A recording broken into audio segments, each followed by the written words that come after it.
told me, hey, I got something fantastic to tell you. He said, I am affiliated with people that speak with the spirits of the dead. How would you like to talk to the spirit of your dead mother? And I was shocked. I was shocked. He said, you wouldn't be afraid of talking to the spirit of your dead mother, would you?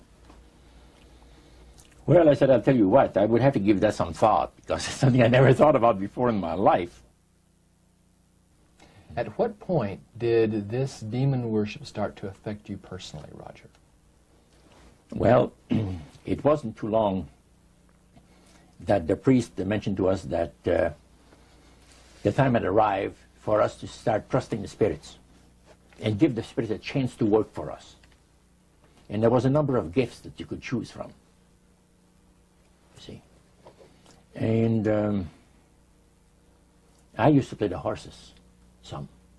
Not knowledgeable at all. I used to go to those bookies, you know, play the horse every so often. But I said, hey, I would like to be able to, for the spirit to instruct me on the numbers and the name of the horses that's going to win, you know, at Belmont or some other racetracks like that. Make myself a little money. So the priest says, it'll be given you. And sure enough, one night whether I fell into a trance or dreamed the thing, I don't know exactly what happened, but I saw 3 races that were really going to pay big. And these horses were dummies, so to speak. You know what I mean? They were not really good horses. They were like one horse paid 21 to 1 because he was that poor, right? The chance of winning was so poor that they paid 21 to 1 on him. And it showed me that I saw the board at the bookie and the number on it. And I went there, and they said it was going to be on Saturday. That was like on Wednesday. A few days later, it was Saturday. I went there, and sure enough, there they were on the boards.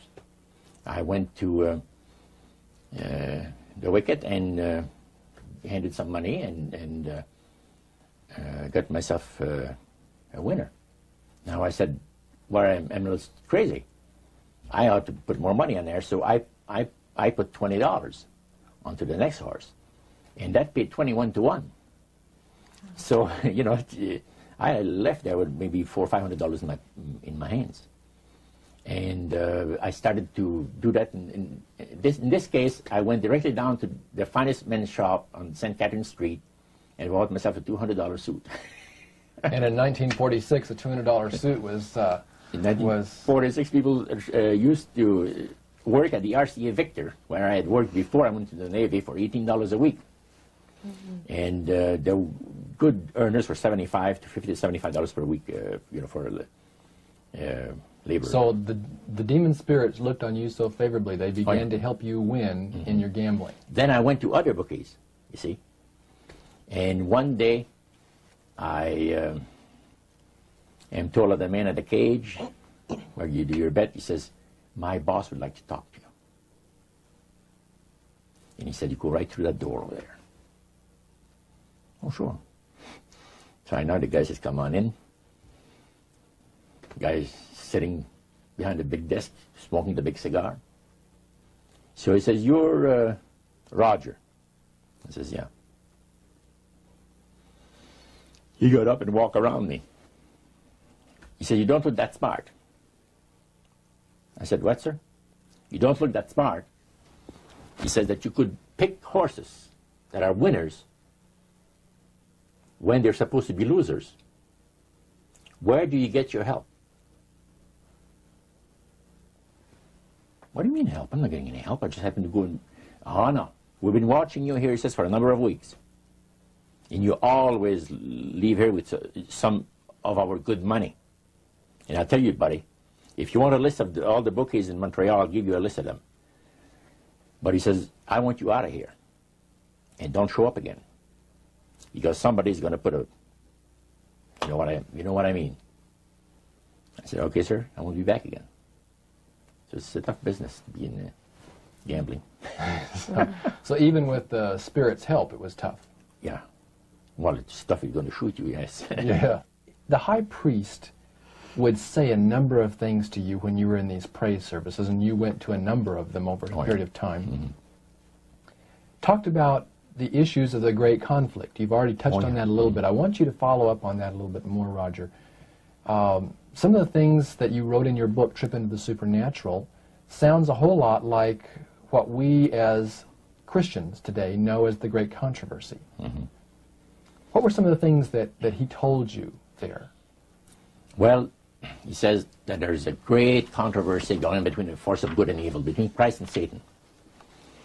And they always praise the great master, Satan, as a super intelligent being that he is, beautiful to behold, and if he ever appears to you, you won't be able to look upon him because it'll be too bright. It'll just ruin your vision. The high priest said he was in Chicago, and the Spirit appeared to him and said, Morneau and his buddy, George, has invited them to the service, and the fellow that is in charge while you're away says that he's going to wreck all the work that the spirits have done for the last few years to get these people into the society. So the high priest, which is in Chicago, picks up the phone and calls, and the Spirit appeared to him, and he said the angel was so bright that he could not look upon him. And he says after he picked up the phone to dial, he couldn't dial the phone because of the fact that his vision was so terribly blurred by the light, the beautiful light of the bright being.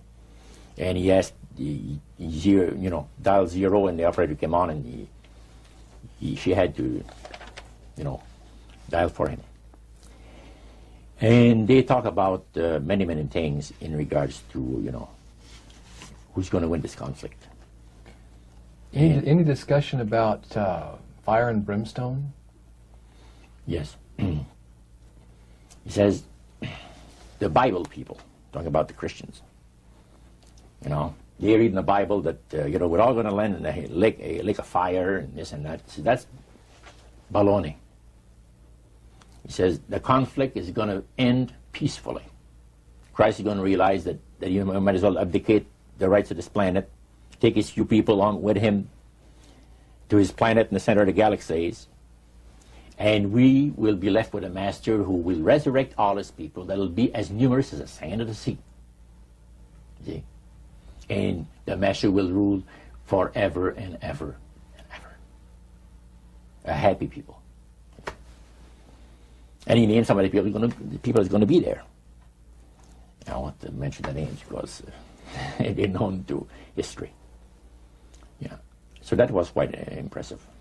Did you always feel, Roger, that these people were telling the truth? Oh yes, yeah. Yeah, they really had things down straight. But I was not satisfied with the answers that I was getting. There was something, and I understand now it was the Spirit of God saying, hold back, fellow. Hold back. And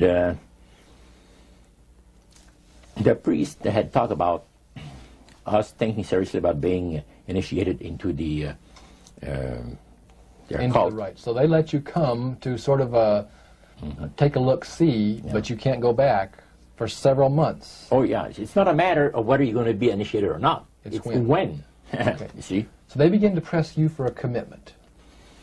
So the priest said, look, fellas, I'm not going to pressure you into anything, okay? But I want to show you what the spirits can do for a devoted servant. We went downstairs, not through the staircase that I thought the worship room of the gods, but at the other end of the building. Went downstairs, and a number of times I'd gone there to the men's room, and I heard these typewriters clicking like the dickens. Man, it's going. I said, why do we have a lot of people typing in there, in that room? Well, we went there that evening, and he knocked, and the man says, come on in. And there was all those typewriters moving along by themselves, typing at the speed that I'd never seen before. And not only that, the high priest says, I want to show you something clever. So he says, follow me. So we went around the table. There was like 2 long tables, and they had about 10 typewriters. And he says, now notice that the typewriter types to the right, then doesn't go back. It types back to the left. Isn't that something? I had never heard of things like that before. He said, the spirits are doing the work. And he introduced us to the man. And the man is a lawyer. And he said, how much money did you make last year? Oh, he says, it's in the 6 figures. You see? So this lawyer had a business in the building that housed the worship room. Oh, yeah. And he had a whole room full of typewriters. Yeah. And he put paper in there and demons That's typed. all he did. Put typewriter, paper in there. It was And what came out? What was it that came out? different briefs for court cases. And so he would sell these to people? Oh, yeah. Okay. He had the service to the legal profession. And the high priest was The showing... United States and Canada. So the high priest was showing you this to give you an idea about the kinds of blessings that you would That's receive? right. Yeah. But after you left that typewriter, the room where the lawyer was, they tried to draw you into a commitment by getting you to make a public profession. Tell us about that. Well, they have a super beautiful resort in the Laurentian Mountains, which is north of Montreal, north of Saint Agathe. Saint Agathe is a famous name there in Montreal. Montrealers, because they all go Saint Agathe or north there, you know, the summer home and that. So they had a big resort up there for their people, you know. So it's a closed society. And they had on October the 30th, Halloween, is that? October 31. 31, last day of October. They had what they call live animal sacrifices. I don't know what it is, but they did. We could never find out. By the time that the Lord pulled me out of there, I had not yet found out what it was. So you have this intrigue involved in there. And he talked about three very unique services that I attended there that sit on my mind forever. One was entitled Christian Idolatry. Another one was entitled The Super Deception of a Glorious New Age, which actually applies to the New Age today. And this was 1946 that we're talking. And then the other one was Satan's Great General Council of the 1700s. And I must say the things that I heard there was an eye-opener. First of all, we'll go through the Great General Council. Okay. At the beginning of the 1700s, said the high priest, Satan and all his spirit counselors held a Great General Council with one purpose in mind. It was to prepare for the great industrial age that was soon to break upon the world. And Lucifer also foresaw another age that was to follow that, where tremendous scientific discoveries would be made by people, and we would enter a unique age that would change the way that everybody lives. It would also serve to usher in the end times and the close of the great controversy between the forces of good and evil. And the priest said that Lucifer had been studying the Bible. And he found in Daniel 12:4, where we are told about the time of the end, many shall run to and fro, knowledge shall be increased. He understood it to be that we're getting to that point. And he had, with all the spirit counselors, to change their modes of operation in order, you know, to ensnare people. And he devised a way whereby people would disqualify themselves from being members of Christ's kingdom. And he was just very candid about this. Oh, yeah. Telling you and the rest of the group, 60 or 70 people there, the plans that close to 100 people. Lucifer had revealed to him. And by the time the council came to a close, they had three major policies that were going to be followed. First, they were to see to it that humans would be made to believe that Satan and his angels do not really exist. Because up to that time, you could walk down a street of Paris and you would have signs that would say where you have a soothsayer or, you know, or a fortune teller of some type, and if you want to put a curse on someone, you could go and see this other old lady over there, you know, the old witch. That's the way it goes. But now it had to change. Lucifer says we have to make sure that people, humans, get to believe that Satan and his angels do not really exist. You know, Roger, that's interesting because a recent research study report that I read indicated that in a national survey, I believe it's over 75% of people do not really believe in a real tangible devil. But there is one. Oh, yeah. Now, the next thing, the three parts policy that they had adopted there, the second one was to find a way of being able to get total control of people's minds. And that would be done by taking hypnotism out of the realm of the occult and introduce it as a new science for the benefit of mankind. So part of what the high priest told you was Satan's strategy to take total control of people's minds. They felt that by taking hypnotism out of the realm of the occult and introducing it as a new science for the benefit of mankind, they could then use people of great renown, educators, people of capacity, that would do great things, such as supposedly regress people in time to former lives that they had. And of course, after the session is over, the person would not know a thing about ancient history. And the person that she or he has talked about performing, you know, certain deeds, we'll say 3,000 or 4,000 years ago. But this was their strategy. Now, what this would do for the thing is this, that it would create in the minds of the general public, solidly set in the mind of the general public, an unwavering trust in that great deception. In other words, people could, you know, they would believe it. This person was hypnotized, was regressed in time to, you know, former lives, and did this and did that, and no deception. Maybe Alexander the Great, we'll say, you know, and some of his generals and people like that. And the person, after the session is over, you know, comes out of hypnotism, and he or she doesn't know what she's talked about. So now this would be a way of de-Christianizing the Western world through the avenue of mysticism. Now the time came when Lucifer decided that he had to choose a person to initiate this thing. And Franz Mesmer, which was an Austrian physician, was chosen. Because the priest told you all of this? Oh, yeah. Okay. Because he was most capable. Mesmer originated a theory called animal magnetism, later on named mesmerism.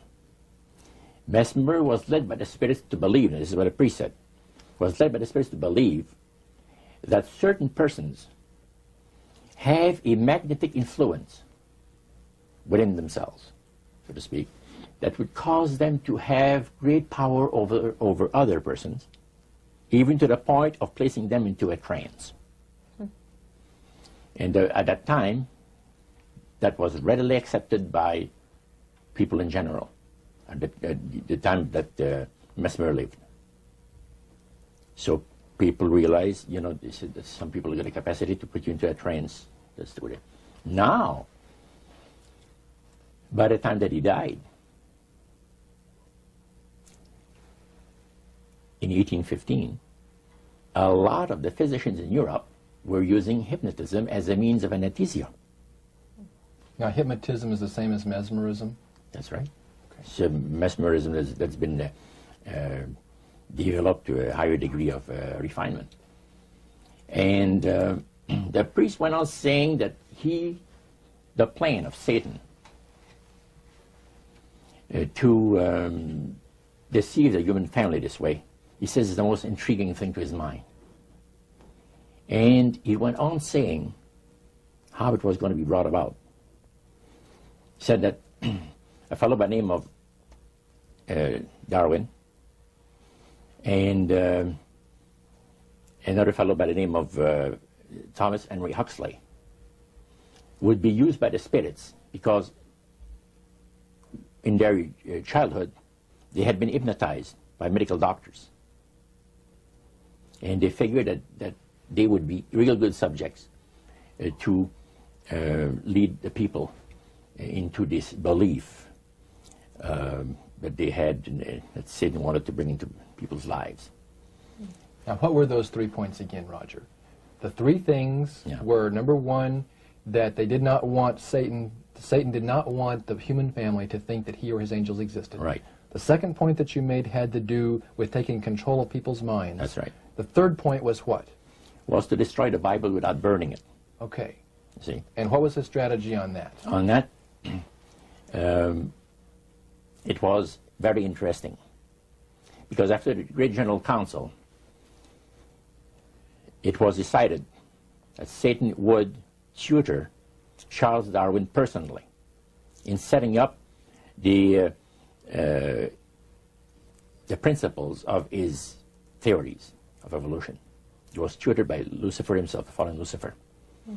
And at that time, it was understood, Satan and his spirit counselors understood, that if a person was led to believe in the theory of evolution, it would, in his life, destroy completely the creation week of the Bible, the fall of man, and the plan of redemption.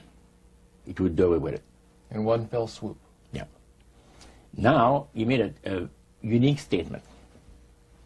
He said that according to the spirits, anyone that teaches a theory of evolution is considered to be a minister of a great religious system. See, they call it the religious system, the theory of evolution, because it is a system of schooling people and getting them to disqualify themselves from being members of Christ's kingdom. And he said that every teacher of that theory is recognized by the spirits as a person of great value and receives a very special unction from Satan himself, giving great power to induce spiritual blindness, to convince and convert. 3 capacities are given to those teachers of the theory. Then, that's not all. The priest says that Satan considers the teachers of the theory of evolution to be so valuable to him that in the sight of all the inhabitants of the galaxies, he assigns a retinue of bright, beautiful angels to follow that educator all the remainder of his life. And that in the sight of the inhabitants of the galaxies is the greatest honor that he can bestow upon his workers, all mankind, and to, until the controversy is finished. That was quite enlightening.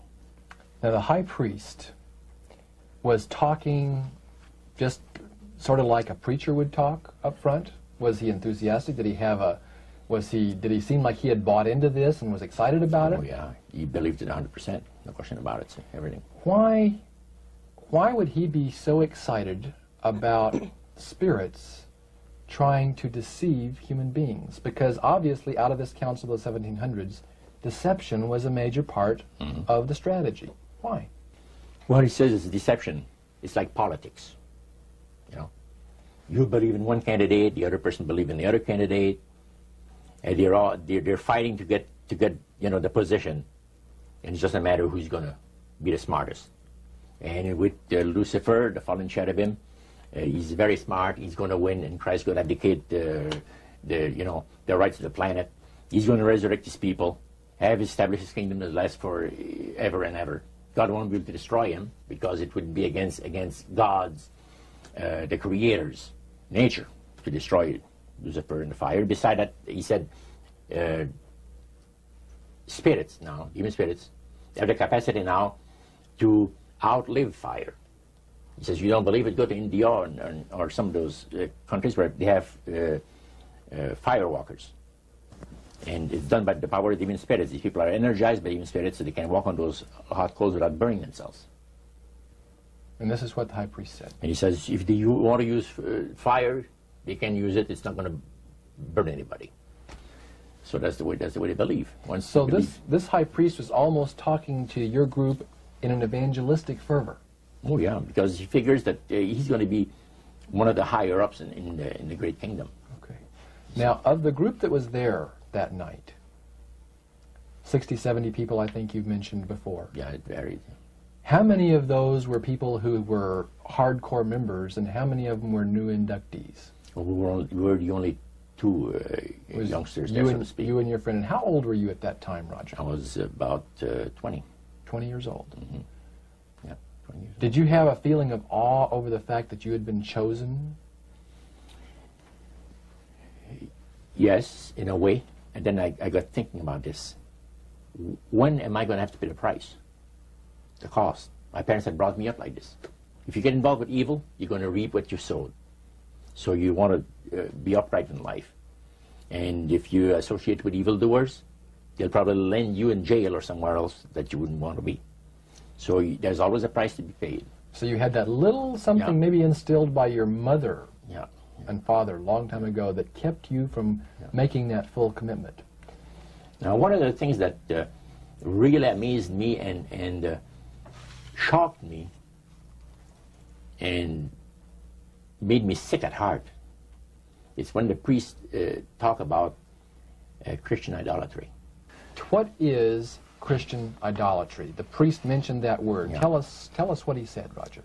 He said that Christian idolatry is the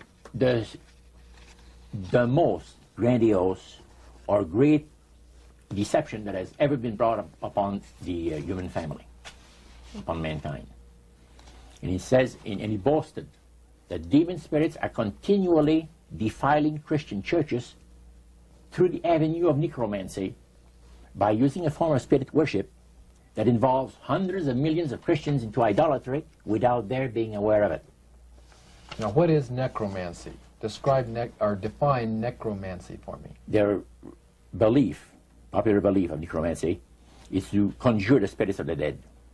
So that you can speak with someone who has died. Like the seance that you originally went to was the practice of necromancy. Yeah. Now, the priest says that this super deception is brought about in only one way. Through the deceptive belief that man has an immortal soul that lives on after death. And he said that constitutes idolatry through necromancy. So he says there are hundreds of millions of Christians that are practicing idolatry. Well, they think they're glorifying God. See? Because they believe that the soul is immortal. Yeah. They may not be talking to the supposed spirits of the dead. Oh, yeah. Contrary to popular belief, necromancy does not consist of conjuring the spirits of the dead. The reason being that man is totally mortal and does not possess an immortal soul. So who are they talking to? He says the friendly demon spirits that have always found over the centuries great delight in impersonating in apparitions departed loved ones and persons of great renown. Now, friendly demon spirits. Friendly demon